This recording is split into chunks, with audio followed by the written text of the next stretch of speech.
Yay! I almost forgot. We're good. Leo reminded me. So, yeah. It has the wrong default microphone. Oh no. Because I switched microphones today. Because this one's better.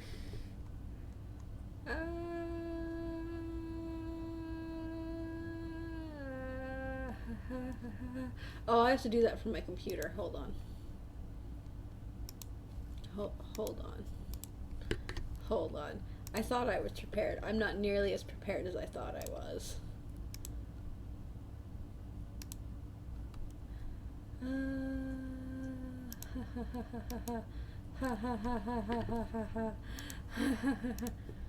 Is that working?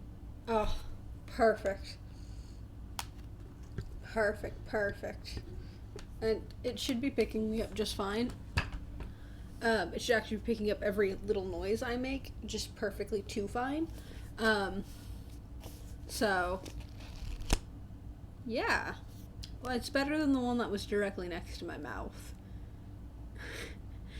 But this one actually might pick up things better. So we're going to try it, and hopefully it'll work out. It might not. But, with that being said, we are back to reading Song of the Lioness. We are in chapter 5. As for interruptions, I believe Birdie would not be joining us. We may get Frog joining us, though. Oh, I forgot to tell everyone I'm live right now. Because I did JOD's it up.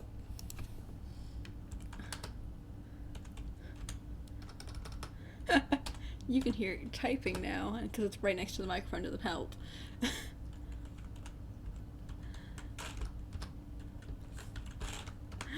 Whoops. Look, I'm doing my best. I was not nearly as prepared as I should have been. In my defense, I had a cat on me. So, yeah. Oh my gosh. I don't even have my, stream manager up. I normally run it on another device because I don't have a second screen at the moment. Let me do that. Let me get everything set up. Let me actually do what I'm supposed to do, you know?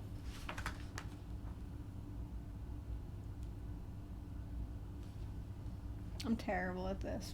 How do I get to my stream manager? Oh. There we go. I did it. I'm finally set up. Oh. Life is going great. Okay. Alright. Chapter 5. The second year.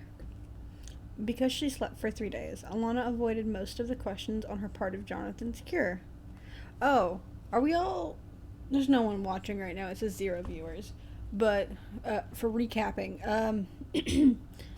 there was the sweating sickness, and John had almost died.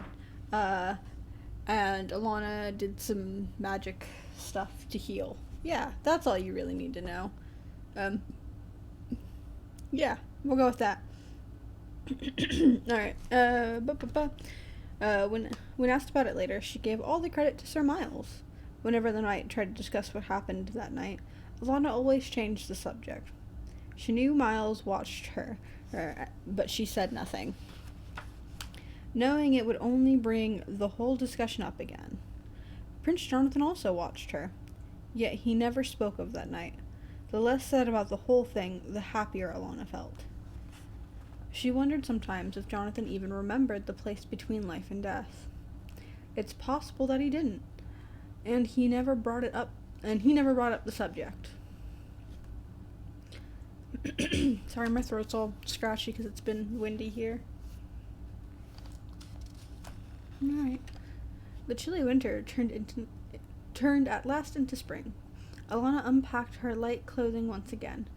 She dressed one morning in a fever of excitement. It was the last day the Pages were to go on the long promised trip to Port Canyon, or Cayen. Cayynn. I always call it cannon for some reason, but I believe it's supposed to be Cayan. Port Cayan. And Alana was barely able to hold still. Suddenly she froze. It was before her long mirror. Watching the glass closely, she bounced up and down. Her chest moved. It wasn't much, but she had definitely jiggled. Over the winter, her breasts had gotten larger. Coram! She yelled, her eyes stinging with tears of fury. The man stumbled into her bedchamber, bleary-eyed. What is it now? He said with a yawn. Alana stepped before the dressing screen, tearing off her shirt. Get to the healers quick. Find some bandages for me, yards of it. Make any excuse you'd like, but get it. The puzzled Coram returned within minutes and shoved a bundle of white linen over the top of the screen. Alana grabbed it and wrapped it tightly around her chest. You're turning into a woman, aren't you? He asked from the other side of the screen. No, she exclaimed. Lass, it's hardly something you can change. You're born with it. Alana stepped from behind the screen. Her eyes were red and swollen. If she had been crying, Coram knew better than to mention it. Maybe I was born that way, but I don't have to put up with it. I'd really have liked to have people in chat for this moment. Because I know they would have had something to say. But Alana non-binary icon. Moving on. He looked at her with alarm. Last you got into to accept who you are, he protested. You can be a woman and still be a warrior. I hate it, she yelled, losing her temper. What the fuck is wrong with me? Losing her temper. People will think I'm soft and silly. I need a light on. It's getting dark in here. Ugh. Yeah, you can hear all the little noises now with my microphone. I was doing this when I was testing it.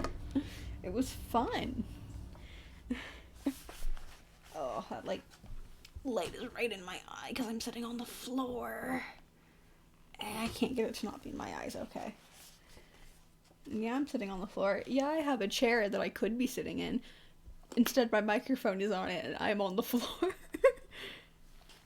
Look, man, we're not questioning how I'm doing things. Alright. You're hardly soft, he replied sharply. And the only time they'll think you're silly is when we talk like this. Alana took deep breaths. Something I should be doing. Alana took deep breaths. I'm going to finish what I set out to do, she informed him quietly. He put a hand on her shoulder. Alana, child, you'll be happy only when you learn to live with who you are.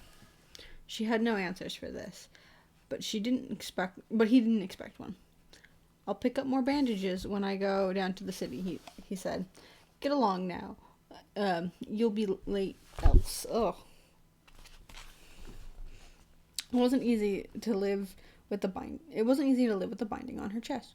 For one thing, her growing breast hurt, though luckily they had remained quite small. She was twice as careful now about how far she opened her shirt my brain just stopped. It's okay. Where was I? Because now I've lost my place and I've yawned because I was essentially napping.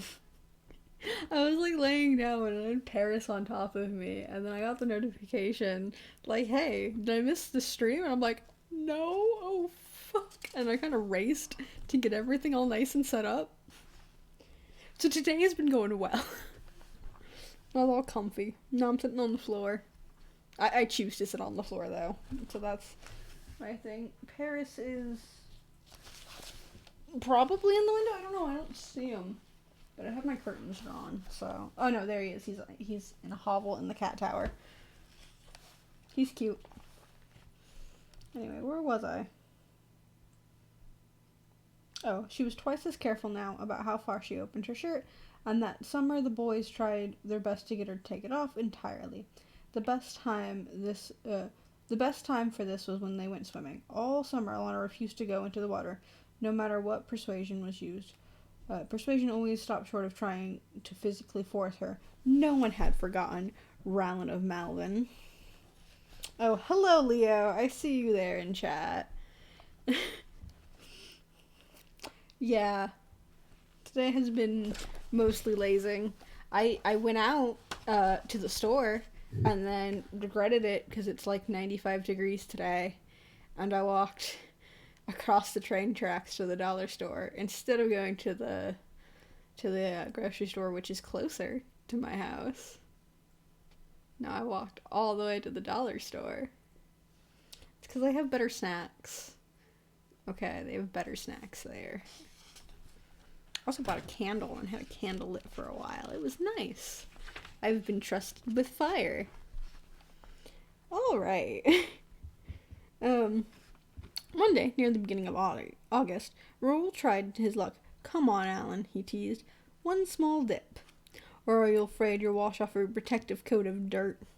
Alana had enough. She jumped up, her face beet red. I hate swimming, she yelled, and I'm cool enough, so lay off. Someone giggled. Raoul was head and shoulders taller than the page who was glaring at him so fiercely. Alan, Alan, he's only teasing, Alex called. Well, I'm tired of being teased, she snapped. All summer long I put up with this. Why can't I do what I want without being being pestered all the time? Raoul shrugged. Unlike Alana, Raoul had no temper to speak of. Nothing seemed to make him angry. Raoul is a giant himbo, and I love him for it. Well, if you're going to be touchy, I won't bother you anymore. Fine, she glared at the other boys. And unless I stink, I don't want to hear about it ever again. There was a heavy silence. At last, Jonathan said, Come back into the water, Raoul. You can't argue with Alan. He's crazy. Shaking slightly, Alana returned to her shady tree. She felt more than a little ashamed of herself and wished, for the first time, that she could keep a rein on her temper. Or not for the first time. She wished she could keep a rein on her temper. I don't know, man. It works out real well for her. Most of the time. Most of the time. Oh, I gotta yawn again. Ugh.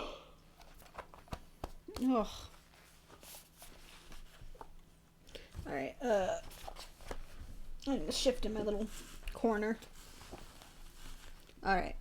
The boys left her alone for the rest of the afternoon. As they rode home, Alana trotted Trubby ahead so she could catch up with Raoul. Raoul, she asked softly, a word with you. They dropped to the back of the column. Are you going to yell at me again? Raoul asked frankly. Alana blushed and looked in her saddle. No, I wanted to apologize. I shouldn't have lost my temper. Raoul grinned. I was teasing you, he admitted. Sure you got mad. You have a right to do as you want. She looked at him in shock. I do? Raoul frowned. I hadn't meant to say anything, but since I have a chance. Alan, you seem to think that we won't like you unless you do things just like everyone else. Have you ever thought we might like you because you were different? Alana stared at him. Was he teasing her again? Raoul smiled. We're your friends, Alan. Stop thinking we're going to jump on you for the least little thing. Ugh. Spicy temper. She does have a spicy temper. It gets her in trouble more than once. We like her. We love her. She's fantastic. She's only like 11, 12 right now, and she's already like, I will murder someone. Alright. Where was I? Okay. We yawn again, apparently. Alright. Hey, Raoul, someone called up from the front. Will you settle this bet? Nodding to Alana, the big squire urged his horse to the front of the column. Did you patch that up? Gary asked. Alana turned to the other large squire Alana turned. The other large squire was just behind her. Don't you think it's rude to eavesdrop? She asked crossly. He grinned. How would I learn anything? Oh my gosh, my brain cannot read this. How would I learn anything if I didn't eavesdrop? Sounds like George. I think Gary's been hanging out with him just a little too much. Listen, I'm tired of all the arguments. I like to make sure no one ask you. I'll make sure no one asks you to swim again. Alana hung her head. I don't mean to be difficult, she muttered. Gary laughed. Of course you do. That's one of your charms. Come on, we're lagging behind. She followed as... I cannot read, oh my god. She followed as he urged his horse through one of the many palace gates. Between Gary and Raoul, Alana had much to think about. The idea that she might be liked because she was different was poppycock, of course. Being squires certainly made Gary and Raoul say strange things. Worth. Yeah, I cannot speak today. I was, like, just half asleep, and it doesn't help. Like, it's not... My brain's just not computing. I was trying to play a puzzle game earlier, and, like, even then, like, I couldn't, like... See, even now, I'm, like, stuttering and, like, not processing. I'm not processing. That's what's going on. It's processing has stopped in my brain. We'll probably only read one chapter tonight because I just... Clearly I'm not functioning. But that's okay. That's okay. Oh, fuck. This is an important chapter. I just read ahead. I just looked down at my book and saw a word that pretty much spoiled what's about to happen for me. But that's fine. Because we're about to get onto that in, like, 2 paragraphs. Okay. Here's where I am. Okay. She and Gary caught up with Jonathan after stabling their horses. There was a sizable group of pack mules and horses in the stable yard, waiting to be fed and cared for. Looks like we have an important guest, Jonathan noted. Let's nip by the entry hall and see who's there. The three boys hurried through the palace corridors, coming at last to the entry hall. A huge pile of baggage stood there, growing smaller as the army of servants took pieces of it away. A big man, still wearing a dusty traveling cloak, directed to puzzle games while high on sleep sounds fun. I wasn't, like, still sleepy at the time. I just wasn't processing it. I was just asleep, or just half asleep now. But, like, earlier before I left to the store, I was like, I need something to stimulate my brain or I will fall asleep. So I was playing The Room. And, like, I was doing fairly okay, because I have the first game muscle memory. But there were even times where, like, my brain's just like, I don't know what I'm doing. I know we've played this game so many times that we should know this. And we've never had trouble with this section before. But I don't know what I'm doing. And that's when I went to the store and then I came back, turned it off and took a nap. But how did I get doctor from store? Caption software. What the fuck is wrong with you?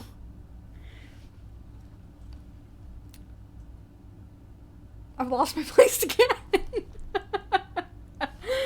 Oh my gosh, we are only reading 1 chapter tonight. I'm so sorry. I'm also dyeing my hair tonight because I've been putting that off. And I want to re-dye it because it's starting to fade real bad. Oh, there we are. A big man, still wearing a dusty traveling cloak, directed the palace servants and his own people. Jonathan gave a glad cry. Roger! He ran to hug the newcomer while Alana and Gary halted nearby. So this is John's cousin, Alana thought, looking the newcomer over. Duke Roger of Count. C-O-N-T-E with the little apostrophe thing that I don't know what it's called. But Duke Roger of Count was over 6 feet in height with brown-black hair and a beard neatly trimmed to frame his handsome face. His eyes were bright, riveting blue. He had a straight, perfectly curved nose. His mouth was red and full. I know what she means when she writes that, but it just makes me think, like, he had a mouthful of blood. And that might just be my half-asleep brain. And the fact that I know this character is kind of an asshole. Well, more than... He's the main villain. But... I love that instead of letting you guys understand the story as it goes, every time I get a chance to spoil it, I just straight up spoil it. We're 5 chapters in, and I don't even think I need to finish these books. I have to eventually like not spoil things. When we get to Becca's books, it's actually better for me to not spoil things because those are they're not mysteries, but they are mysteries in a sense. She's a guard, or essentially she's a cop, and like part of the plot revolves around the mystery of like what's like the crime that they're solving, and that in that certain book. There's 3 of these books, and I can't. Mouth of Tomatoes. No, Mouth of Blood sounds funnier. I'm gonna go with Blood. But I don't know, also tomatoes. Tomatoes sound good. Now I want to eat a tomato. I don't even think we have tomatoes. Oh no, well, no, we don't have them anymore. They were on top of the air fryer at one point because someone put them on top of there. It was lovely color coordination because our air fryer is red. Why are we letting me speak? I should be reading. Alright, his white, flashing smile was filled with charm and confidence. He was broad-shouldered and muscular. With strong-looking hands. Very attractive, Alana decided. So why am I not attracted to him? I wonder, Alana. I wonder. If anything, I think I dislike him. So he's arrived at last, she murmured to Gary. Muttered. No, it's murmured. It's murmured. Okay. I think my mouth is full of tomatoes. I love this captioning software so much. It gets so many things wrong. Oh. Okay, where was I? Okay. She'd have to figure out why she didn't like Jonathan's cousin later. I happened to overhear. You eavesdropped again, Alana said sternly. As I was saying, I happened to overhear that he's to teach you gifted ones sorcery, Gary went on. He also the king wants him to find out who sent the sweating sickness. Not that they'll ever try something like that again, not with Duke Roger here. Every sorcerer in the eastern lands would think twice before taking him on. He's that good, Alana asked thoughtfully. He's that good. Duke Roger was coming towards them, one arm around Jonathan's shoulder. So you're going to train your gift. I'll enjoy teaching you, cousin. He held out a hand to Gary. Young Gareth of Naxton, isn't it? You've grown since I saw you last. Gary shook the older man's hand heartily. Everyone says that, sir. Even my father says it, and he sees me nearly every day. Roger chuckled. I don't doubt your father's right. His voice, my voice is just not. It's just absolutely fucking not.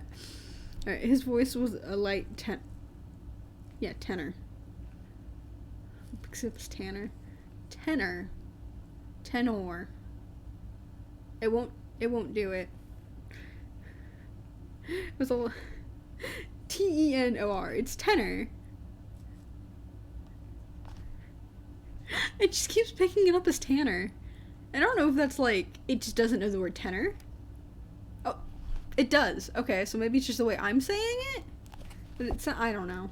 Caption software. I question your every move.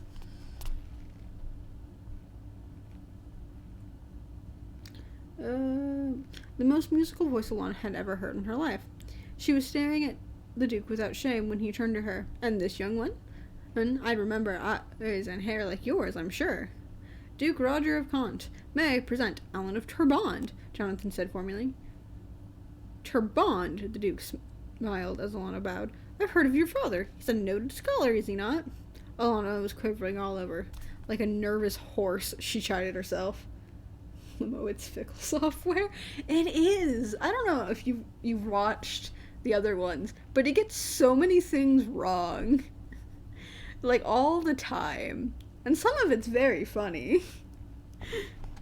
Some of it's just very confusing. It's probably not the best caption software, but it's the one I could find that didn't cost money. Or, like, wasn't, like, weird subtitles at the bottom of the screen.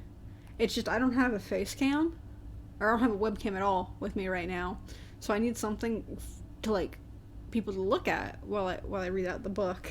And so I was like, oh, I'll just find a website that does captioning, and this is literally the only one I could find. So, it works. It works for what it is. She chatted herself. She linked her hands behind her back before answering. I believe so, Your Grace.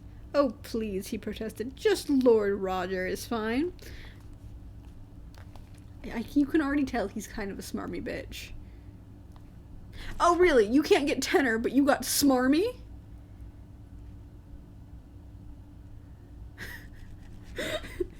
This software. Okay.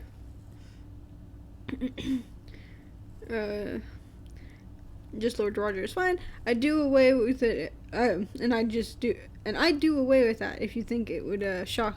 If I didn't think it would shock Duke Gareth. Your Grace makes me feel old. Oh, he's one of these fuckers. Oh, it makes me feel old. You realize that's the polite way to refer to someone, yes?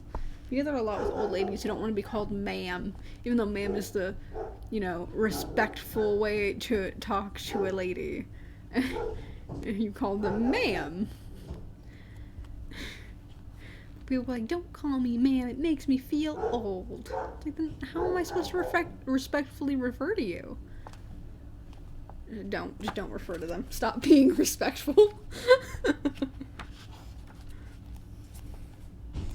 Oh. It's like these people have never learned how to be polite in their lives. There's a big old smudge on my glasses. I can't get it. Well. Nope, that's gonna distract me. I can't get it. I have one free hand. And, a little piece on my glass. Okay, well, I just made it worse, so. And the little nose piece on my glasses just broke off again. I need to get glue, and I need to glue that back on. Or, you know what? I could just take off my glasses. I don't need to see distances. It's fine. The book is directly in front of my face. It does now need to be closer to my face.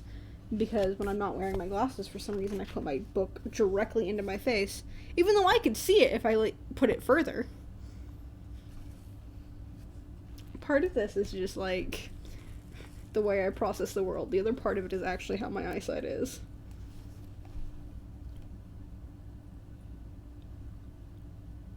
I have hair in my mouth. No, I have Paris fur in my mouth. That's what I have in my mouth. Why is your fur in my mouth, sir?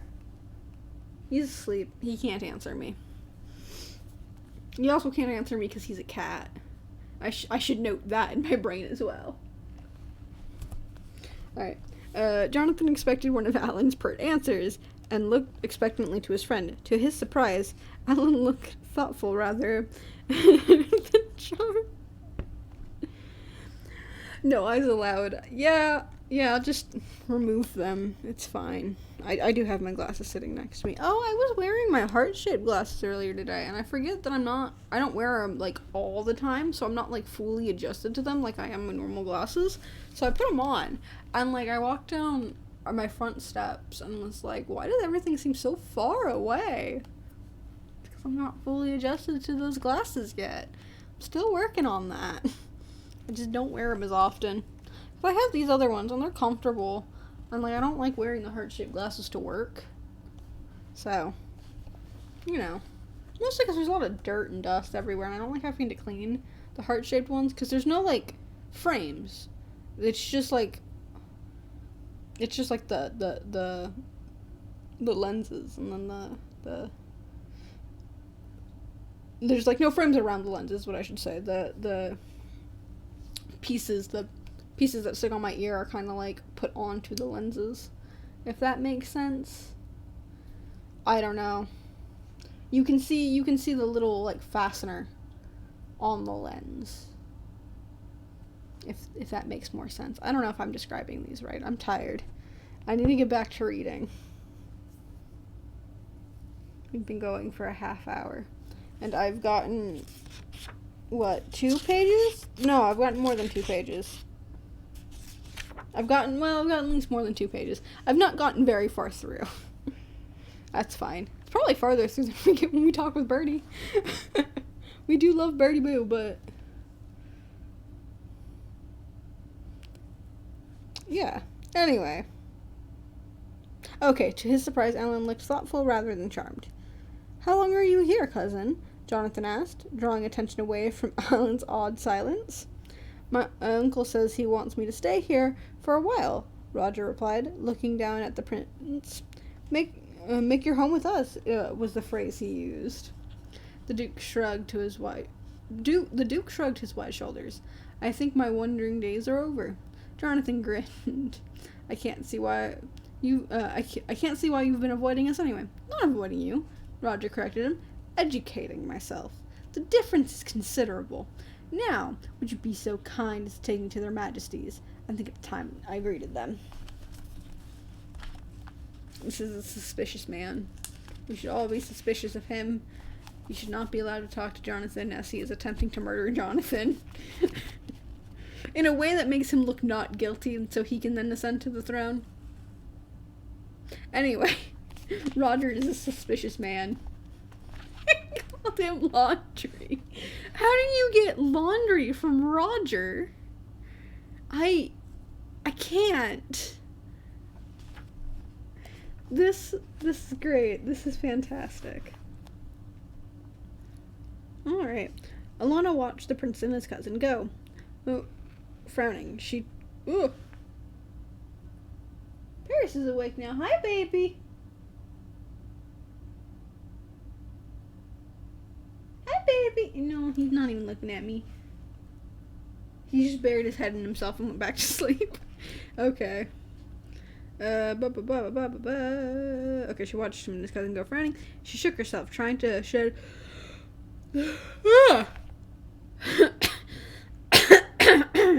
Okay, throat. Just Roger is dirty laundry. Yes, he is. That is a very good description. He is dirty laundry. I like that. Okay, she shook herself, trying to shed a cloak of uneasiness. Gary looked at her. Are you falling sick with something, youngster? Alana hunched her shoulders impatiently. I've never been sick in my life. Then what's wrong? He was being friendly. And you were a dog. And you were a dog, if you were... Oh my god, I cannot read. I cannot read. I am illiterate. I am illiterate. Oh, what's wrong? He was being friendly. And if you were a dog, your hackles would have been up. I'm not a dog, she said crossly. Why should he be friendly with me? I've never seen him before. But he'll have heard of you. You helped heal John. Now what? There was a strange look in Alan's eyes. If Gary hadn't known his friend better, he would have sworn that was a look of fear. I don't like grown-ups taking an interest in me, Alana replied. She was afraid. I don't like people nosing in my affairs, especially sorcerers. Come on, we'll be late for dinner. Gary followed, more confused than ever by Alan's response. Was he hiding something? It was a question for him to ponder on a rainy day. What a weird way to phrase that.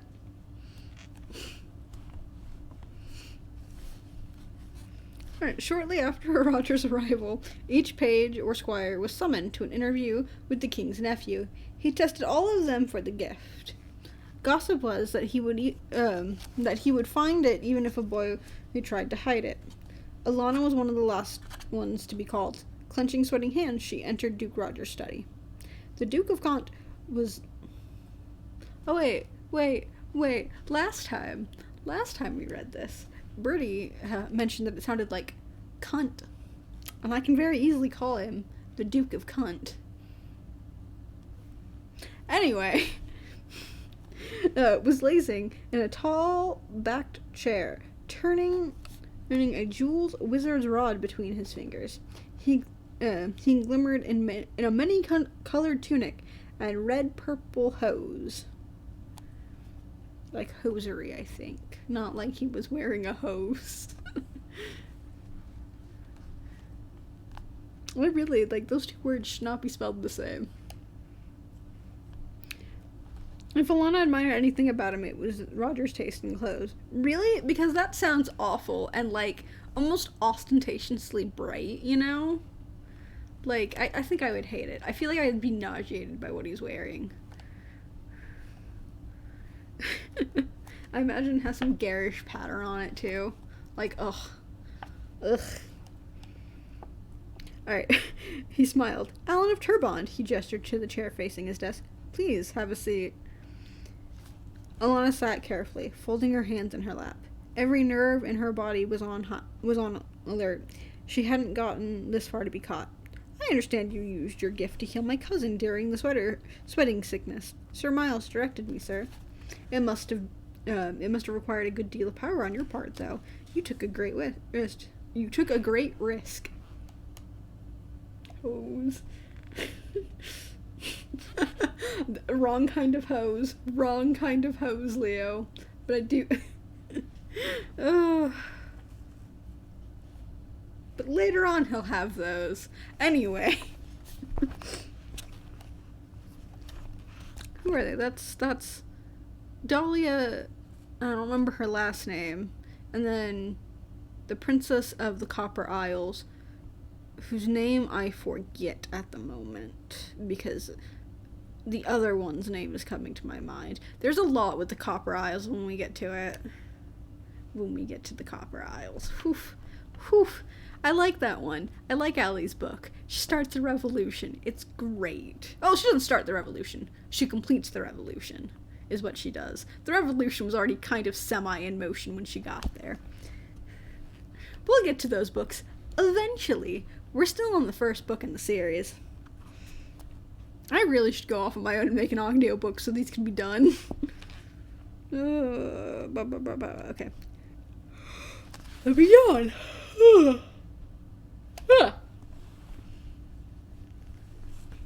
I need to also switch my position, so you're going to hear some rustling, some shifting, some noises. What is this? Oh, that's my phone. Why is my phone on the ground? Who knows? Alright. Where was I? Oh, I'm up here, okay.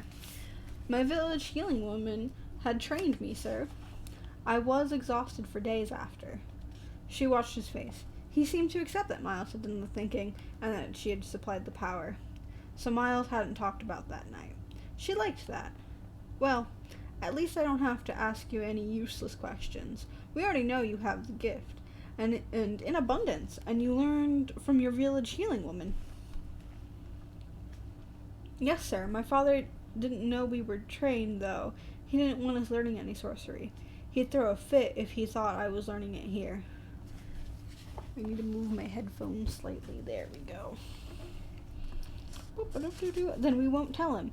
You say we. Tell me about your brother. I understand you're twins. Roger's bright eyes never left hers. Alana frowned and rubbed her forehead. Suddenly, she had a headache. He's in the city of the gods, sir. Father sent him to be a priest, but I think he plans to take up sorcery. Roger smiled. A noteworthy ambition. What is his name? Tom, sir. Why was he staring at her so? The man looked at the jeweled rod in his hand. My cousin speaks highly of you, Alan of Turbond. We're friends, your grace. She discovered she couldn't look away from him. My uncle-in-law, Duke Gareth, also speaks highly of you. You were the most worthy young man by all accounts. Alana blushed with shame. If they knew the truth, they wouldn't speak well of her. Again, Alana has imposter syndrome. I think she's definitely firmly at the point where she could reveal herself and it would be like, well, that's fine. You've kind of proven yourself. You beat up Malin. You literally saved the prince from dying. Alana, stop having imposter syndrome. Oh, I love her. Your grace is very kind. She wished he would let her go, but she'd never had such a fierce headache. Roger sighed. Suddenly, Alana could look away from him, and the pain in her head lessened. I'm not often kind, Alan. He tapped his rod against his hand for a moment, and finally said, I think I've learned what I needed to. Report to me in my solarium Monday after breakfast. You may go. Alana bowed and left gratefully, her head still pounding. She felt exhausted and a little nauseous. Corm appeared at her side, a worried frown on his face. Well, he demanded. Alana didn't ask how he knew. It was almost impossible to keep anything from the palace servants. She rubbed her temples. Maybe I'm crazy, But why do I feel like more went on in there than just his asking me questions? Because maybe it did. Coram pulled her into an empty room. I heard the Duke of can catch your will and make it his own, the man whispered. They say he'll reach into your mind and make you say what he wants to hear, unless you're defended, unless there's a wall and you can't reach over. Well, I don't know that kind of magic, she snapped, her headache making her cross. But he didn't learn anything from me. Yeah, I didn't want to tell him, I'm sure of it. Your magic's stronger than his, Coram said, or you're protected by the gods. Which is both true. Like, both those statements happen to be true, but no one really knows that yet, except for maybe the magic part. Clearly, Alana's pulled off some pretty good magic already. Oh, my eye itches. Oof.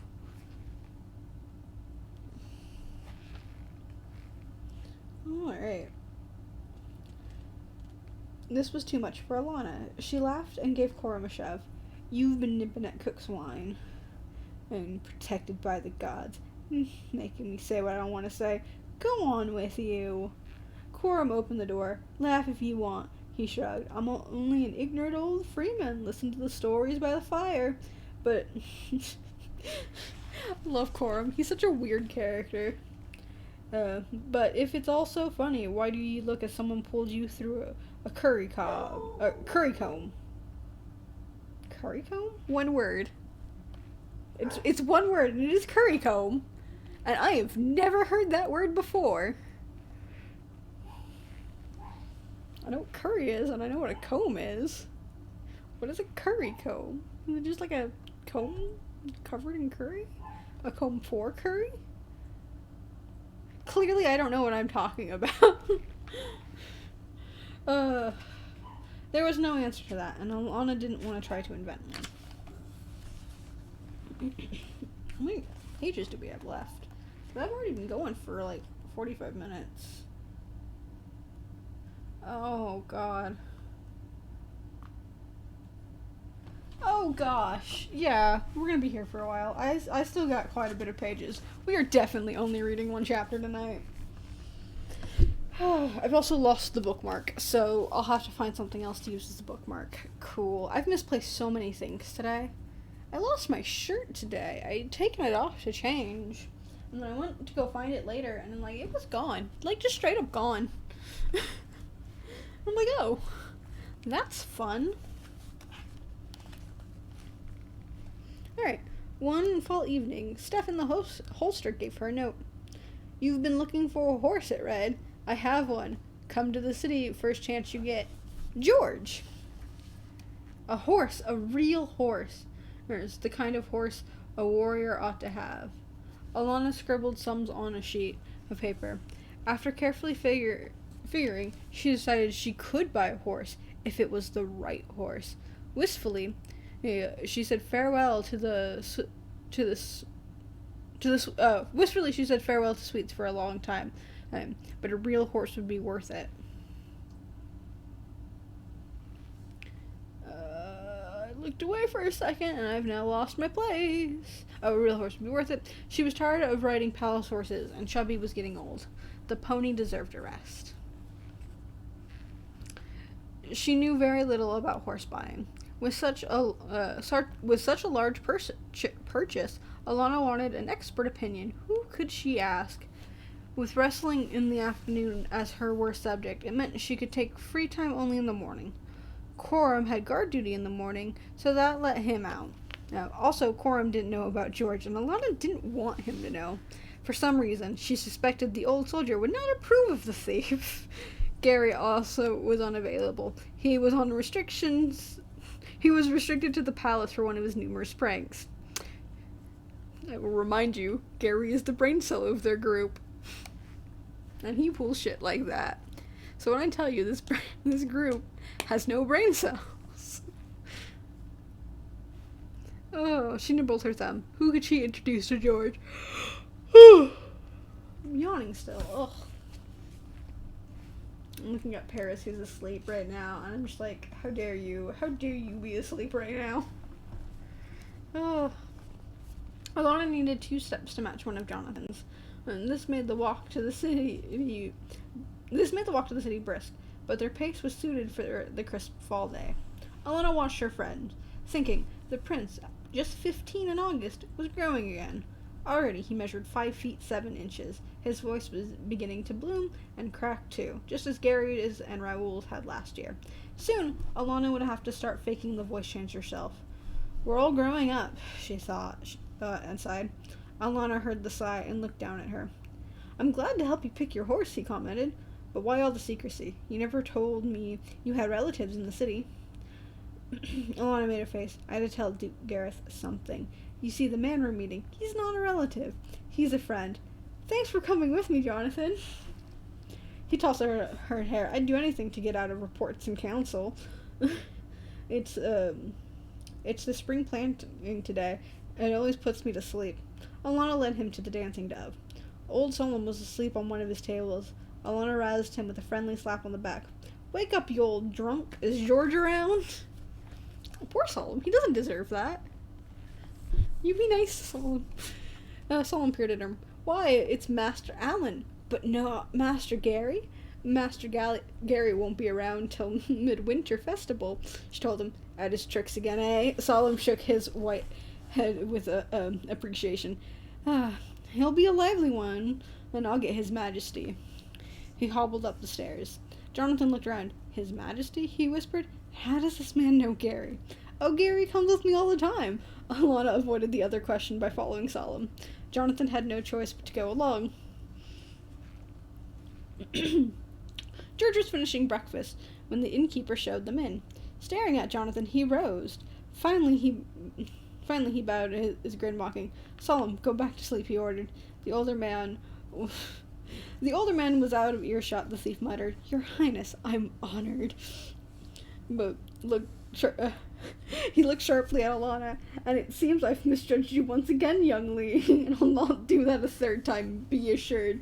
Oh, he will. I believe that's the next chapter, actually, where George finds out Alana's actually a lady.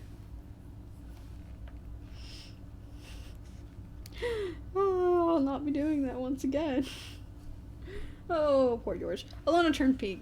I just brought him along for fun, she muttered. What's going on? Jonathan wanted to know, fixing Alana with a bright eye. You didn't tell him? George asked. Alana shook her head. Prince Jonathan, this is my friend George. Alice not telling you what my word doesn't always mean staying right with the law, George explained. But come, lad, to be wanting to see the beast. He led them down another stair to the door that opened behind the inn. Seeing Alana's curious look, George says, It pays to have at least 2 doors, even 3. He pointed to the roof. 2 shuttered windows looked out over the roof of a 1-story kitchen. A ladder was even placed against the kitchen wall to make it easier to reach George's rooms. Aren't you worried about thieves? Jonathan asked. When his companions broke out laughing, the prince frowned thoughtfully. Yeah. John might not be the brightest, actually. That's okay. He does alright as king, eventually. Even though I think he's only like 18 when he ascends to the throne. Or no, he might be like 20. He's like way too young to be king when he has to ascend, and it's kind of sad. So Gary kissed Lady Roxanne, George inquired. I've kissed a sweeter armful myself. It was a bet, Alana explained. For 10 nobles, I'll still have kissed someone prettier, George replied. How do you know about the bet? Jonathan wanted to know. It was a secret. I have friends in the palace, George said. There isn't much you can keep from your servants, Highness. Jonathan opened his mouth to ask something, but Alana distracted George with the burst of questions about her friends at the Dancing Dove. So the prince kept quiet through the short walk, thinking an idea through. They turned into a small alley. George stopped and unlocked a tall gate. They entered a stable yard. George locked the gate behind them. Alana gasped. Her eye had been caught off by a beautiful young mare. The horse's coat was gold, offset by the flowing white mane and tail. Gently, Alana caressed the mare's nose. The creature whickered softly, rubbing against her hand. George, she's the most beautiful thing I've ever seen. Suddenly, Alana remembered this might not be the horse George had in mind. George, she is the one you brought to me to see. George bit back a smile, seeing dismay in Alana's violet eyes. Aye, lad, she's the one. She's perfect. Alana and the mare watched each other, spellbound. Jonathan stepped into the stall. He ran an expert hand over the mare's legs, shoulders, petting her absently. Finally, he looked at George. She's stolen, he accused. George dug his hands into his breeches pocket, grinning. Highness, would I do such a thing? I hope you didn't steal her, George, Alana muttered. I have a bill of sale, and I don't bulk at stealing a proper horse, young sprout, but I knew you would. George handed the papers to Jonathan, who examined it. It's legal, the prince said at last, returning it to George. How much, George? Alana wanted to know. The thief looked at the page, his hazel eyes guarded. 8 for the mare, 2 for the track, 10 gold nobles, and she's yours. His tone dared on to argue. The prince didn't take the dare. Alana never hesitated, although it was the largest amount she's ever paid in her life. She counted the money in her friend's hands and returned to admiring the horse, her horse. You're going a long way, you and I, she whispered to the mare. The horse butted her gently, as if agreeing. George took down a plain leather saddle and bridle. Here you go. George, if you ever wanted my life, you can have it, Alana said, meaning every word. What's her name? She hasn't one. The Bazier who sold her didn't dare name such a noble lady. I'll call her Moonlight. Don't you like that, girl? The mare tossed her head. Alana laughed and set to work saddling her horse. Jonathan drew George away from the stall. That's not a third of what you paid for the mare. George's voice was low. Would you have me deny the lad his heart's desire? He's been riding that pony all year, and the poor beast should be at pasture, and Ellen on a horse. That care-for-naught he calls father would never get him a proper mount. Call it a birthday gift, if you will. I'd give her to the boy outright if you take her. Yeah, I think if George had been like, nah, you don't have to pay me, Alana would still be like, no, I'm paying you. How much? Here's money. Much like Maddie did. That thing where you pay for her and then she, forcibly gives you the money. Or you give her money to buy you something and she forcibly, hides the money. Maddie is a force to be reckoned with, and I'm terrified of her. And her and Oz are currently unsupervised. I'm sure Washington will be fine. Anyway. Jonathan grinned ruefully. He had his own experience with his small friend's pride. Small friend. I love how Alona's friends refer to her. They're just like, he's just a little guy. Small friend. They're like, yes, this is a small creature we call friend. Reverse robbery. I mean, George would love to. I think if George understood the term reverse robbery, he'd be like, well, I know how to do normal robbery. It shouldn't be too hard to do it in reverse. But yeah, no, that's pretty much George's whole character. He would absolutely be the friend to be reverse robbing everyone. He's like, no, I'll pay for it. Don't worry. You don't have a choice. I'm paying first.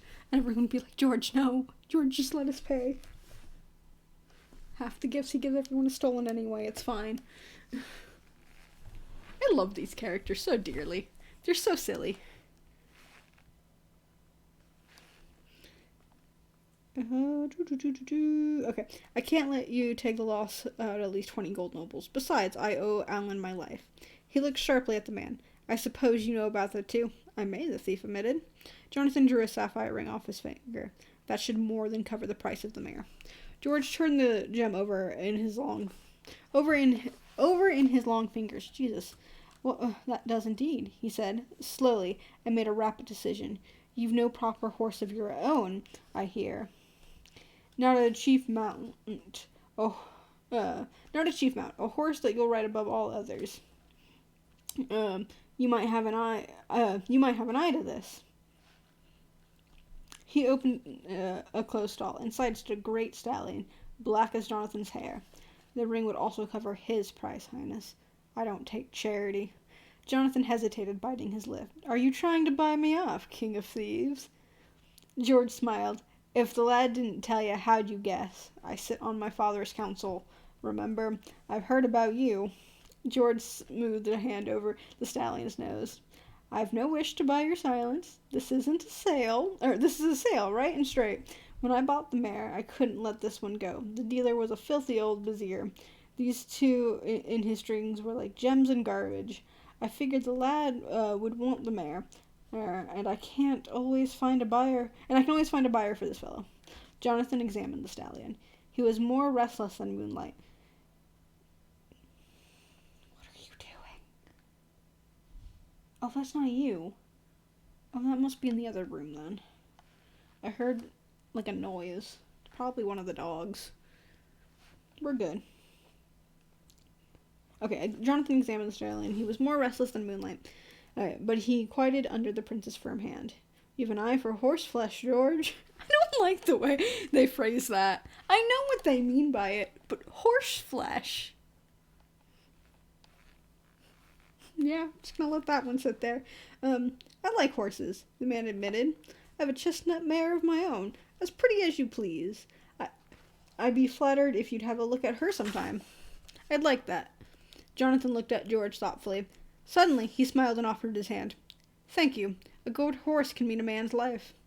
George took the offered hand, his eyes searching something and... Searching... Oh, gosh. I have, like, air in my, like, chest, and it's like, ugh. Alright, I'd like that, Jonathan. No, we did that, okay. George took the offered hand, his eyes searching John's for hidden motives. You honor my taste, Highness. I'm Jonathan, to my friends. Kings and princes should be friendly with each other, don't you agree? George laughed, but there was a respect in his gaze. I agree, Jonathan. Never fear. I'll use that friendship. Never fear, I'll use that friendship. My game of wits is with Lord Provost.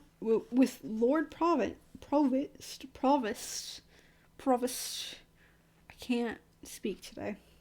No one else. Or is it Provost? I don't know. I'm just spelling it right as Provost. So maybe it is Provost. I don't know. I don't speak British. Leave me be. Okay, I hope so, Jonathan grinned. Or Alan, Gary, and I are in a lot of trouble.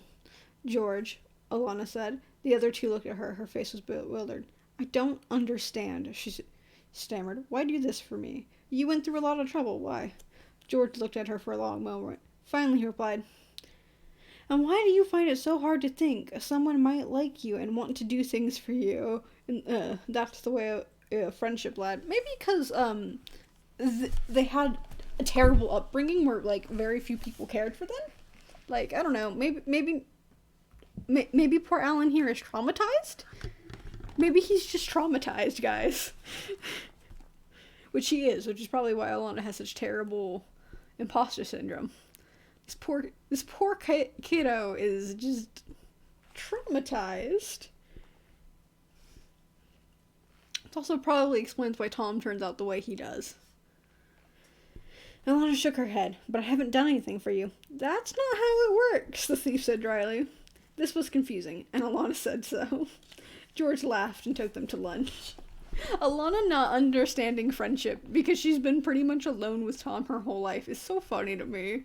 Like, I understand it's very sad, but she's just like, I don't understand what friendship is. Why would you do something for me? It's like, Alan, people love you. That's how this works. This is friendship. I understand you've been stuck with Tom, who's kind of a dick. But people are actually nice and friendly. Shortly after this, the four youngest pages, Alana, a new boy named Joffrey of Marin, Douglas of Valadine, and Satchel of Welland, were ordered to one of the indoor practice courts instead of the staff yards. Awaiting them there, Duke Gareth, Coram, and Knight Aram Asklaw. Sklaw. Asklaw. Head of the palace guard. The captain was a hard-bitten old mercenary with a patch over his missing eye. He looked the boys over. He snorted. Not a promising one in the lot. He pointed a thick finger at Joffrey. You look like a dreamer to me. Blood makes you sick, eh? You'd rather read than fight, huh? He eyed Douglas. You're like food. You like your food, don't ya? Hang around the kitchens, I wager. You're begging from cook. He squinted at Alana. You're not even big enough for bird feed. You won't even be able to lift a sword, let alone swing it. Alana started to argue and then remembered Duke Gareth's presence. She stored that remark for later. She'd so scala. The mercenary turned to Satchel. I've seen you on the courts. Lazy, that's what you are, and slow to boot. He started attention before the Duke. With your Grace's permission, I'd like to be excused. Duke Gareth's smile did not fit under the hand he used to hide it. You asked to be excused every time, Aram. And yet you managed to turn out credible swordsman every time. He looked at the boys. His thin face stirred once more. You're going to learn the art of fencing. Alana gulped with alarm. Duke Gareth always made her nervous. Don't look at me like that, Alan. I don't waste my time on beginners. I don't have enough for the more promising students. I don't have enough for more promising students as it is. Captain Ascalon and the guard Smithy Son will be your teachers. Yay, Coram! I hate his last name. Like, I love his last name. It's so ridiculous. But once again, I will go over this last name. SMYTHESSON. Smithy Son. And you wonder, is that Smythy Son? No, I'm pretty sure it's supposed to be Smithy Son, given that he was a blacksmith. And I believe later on maybe it stated that his father was a blacksmith. But yeah, he's from a Smith family, so it is Smith, not Smythe. It is Smith. Even though it's spelled like Smythe.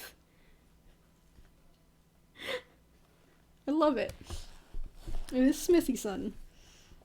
Okay, you'll learn how to forge a sword, how to draw it, how to hold it. For the next few months, you'll eat, sleep, and study with your sword on. If it leaves your side, you'll get an overnight vigil in the Sun's Chapel. This is not wrestling or tilting. You may go all your lives without wrestling when you are knights. However, you may safely bet you'll have to defend yourself or someone else with a sword at least once before you die. If any of you give the guardsman or a captain the cause to complain, you'll talk to me. And I know how much you boys enjoy our little chats. The Duke nodded to the men. Gentlemen, they're yours.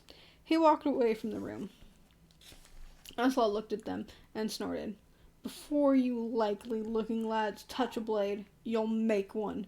Guard Smithy Son will instruct you there. Poor man, I'll leave them to you. He told Coram and walked out after the Duke. Coram sighed, his face grim. Well, lads, let's be off to the forge. It was the beginning of a long, hard winter. After the practice swords were made to Coram's satisfaction, Ascalon took over. He instructed them in the stances and passes that were such an important part of fencing. He taught them how to get a sword from its sheath quickly, a feat that looked much easier than it was. Always Ascalon hovered nearby, criticizing, growling, complaining. The boys learned to do everything while wearing their practice swords, because there was no telling where Ascalon would turn up. The only place it was safe to take the blade off was in one's room. When one was bathing, and even then the door had to be locked. Alana made sure her door was locked. Ascalon singled her out for special treatment, perhaps because she was the smallest of the group. She did nothing right, or even better than last time. She was clumsy, she was lazy, she didn't practice because where were her muscles? She was a midget, she had been dropped on her head at birth, she would never be a full-fledged knight, only a lord, fit to do nothing but sit home and write poetry. Lana took the abuse and practiced doggedly, trying to defend herself to the old villain's talk.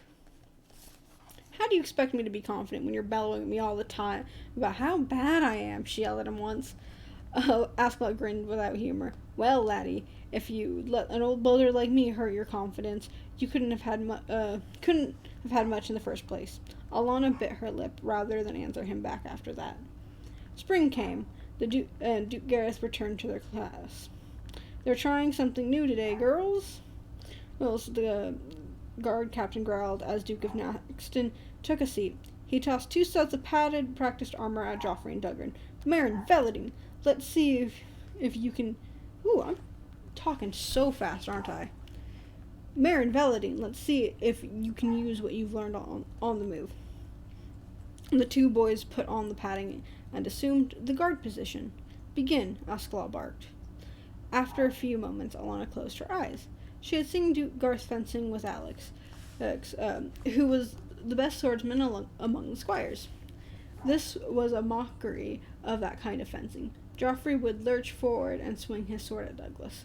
Douglas would hurry to block the swing, stumble back, and then lurch forward to try and swing at Joffrey. After a while, Duke Gareth called a halt.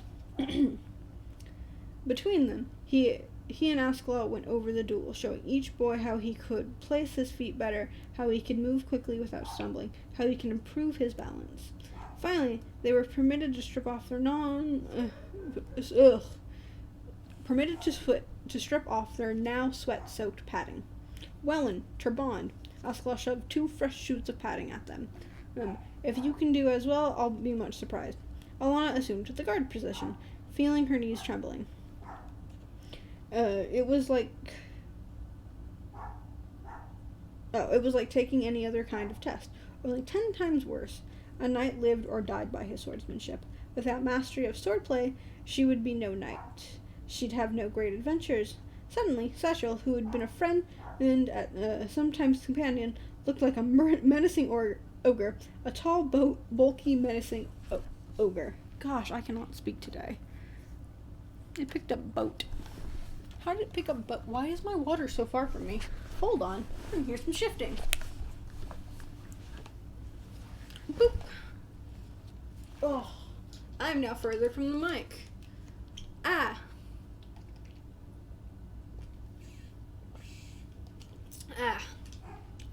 Water. Boat. Yes, it did. Yes, boat. Boats are fun. Oh, speaking of boats and water, our flood warning's finally gone. They said it crested at about noon today. But we've had no flooding, which is nice because we have the levee. But I should also mention that the levee is literally 1 house away from mine, so had it ever gone over, that we would have been flooded. We are so thankful that it didn't happen. Because, it's literally, the levee. I think it's First Street. Or, not First Street, it's a different street. First Street's one of the cross streets. No, that is First. No, that's 6th Street. No. No, I don't know what street it is. Never mind. 6th Street is down. It's a street. Probably with a number. So the levee, the street, my neighbor's house, our house. The levee is right there. So we're very, very glad they didn't go over that. But I've seen some, of the things from damage of, the lower levels of where I live that weren't protected by the levee. There's pictures of, a farmhouse that's been, completely flooded. It's submerged. You can just see the roof. There's, a picture of cattle running through the water. It's terrible. Yellowstone Park is completely closed down because of the damage that was done. It's taken out bridges. It's taken out roads. But, the funny thing to me is, I work at the hardware store here.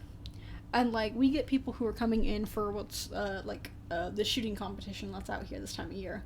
And it's just a bunch of old men who are completely unbothered by the flood warning. Completely unbothered. It was kind of funny because they're coming in, they're buying their camping gear and getting their stuff, and we're all sitting there like talking about the flood. Like, is it gonna flood over? Are we gonna have to like evacuate? Is the levee gonna hold? Things like that. And these old men are just like, yeah, we're good. We're just gonna buy our camping gear and go hang out this weekend during the flood warning. Oh. We're pretty sure the flood took out power too, because my power went out last night. And there was no schedule or anything, and it was like, oh, well, it must have taken out something. So yeah, it's been a fun week. Paris is still asleep. He's such a sweet boy. He's all curled up in the cat tower. It's super cute.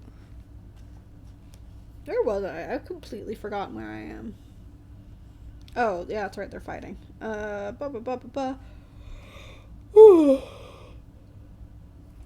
there we go. Begin, Askeladd ordered. Alana stumbled backwards as she tried to avoid Satchel's lunge. Recovering her balance, she brought her sword up just in time to block Satchel's downcoming swing. She stumbled again and recovered only in time to block another swing and another and another. She stumbled and blocked without making any swings of her own and without really getting her footing. The boy lunged forward. Suddenly, his sword point headed straight for Alana's throat.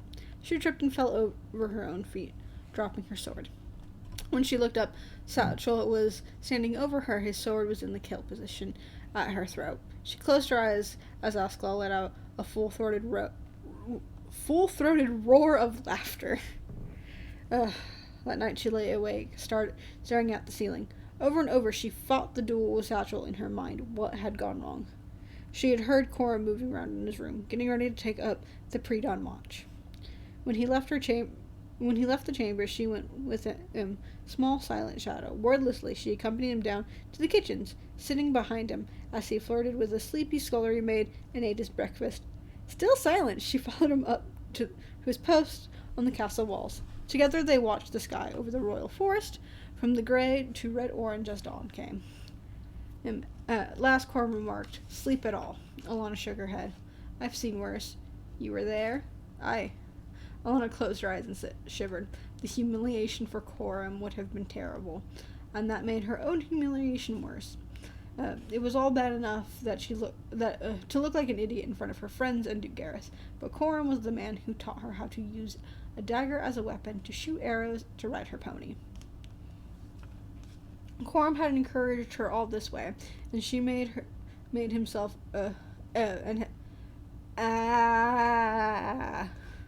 encouraged her all this way, and had made himself a wall between her and the people who might discover who she really was. She had failed Coram, and he had seen it. This poor child. She just needs a hug. She just needs a hug.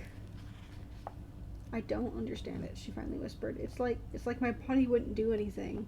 I told it to do. My mind was saying, do this, do that, do something, but my body wasn't connected. Satchel was well enough, Coram yawned. He's a bit of a natural. You're just not a natural with the sword, Master Allen. Some are born to it like me. I never knew else ought. I never wanted to. Now some never learn the sword at all, and they must survive with their fists in a real fight. And then there's some, yes, Olenna asked, grasping at the straw. She was obviously not born to the sword. She had no plans for dying in her first fight. Some learn the sword. They work all the extra minutes they have. They don't let a piece of metal or Aram Axclaw beat them. Alana stared at the forest and thought this over. Is it possible to learn to be a natural? It's just as possible as it is for a lass to learn to be a lad, and the lad bigger and older than she is, in a fair fight. Well, ye fought fair. It had been weeks of training in secret to be Rowland. The long hours, the bruises, and her constant exhaustion were fresh in her mind. But was it worth it? Alana thought. More than worth it. She stretched, yawned wildly. Coram, can I borrow your sword? Can I borrow your sword? Coram looked at the weapon hanging from his belt. This? It's bigger than ye are. Exactly. Alana stared at her for a moment, then slowly unbuckled his belt, handed the sword to Alana, his face expressionless. Alana heft the weapon in her hand. It was the largest, heaviest sword she'd ever handled. It would be work to wield it with only one hand. Thanks, I'll return it later. She trotted off to find an empty practice room with plenty of mirrors. Corum was right. The sword could not beat her, neither could Aramax's claw. Yay! And that's chapter 5. And because of how awful I'm speaking, I will not be reading another chapter tonight. But I hope you enjoyed this one. And all the sounds my new microphone makes. There's my bookmark. It's a headband. Because I used the necklace I was using. But we're more than halfway through the book now. Yay! We got, how many more chapters do we have? I have no idea. Hold on. Let me check to see how many more chapters we have.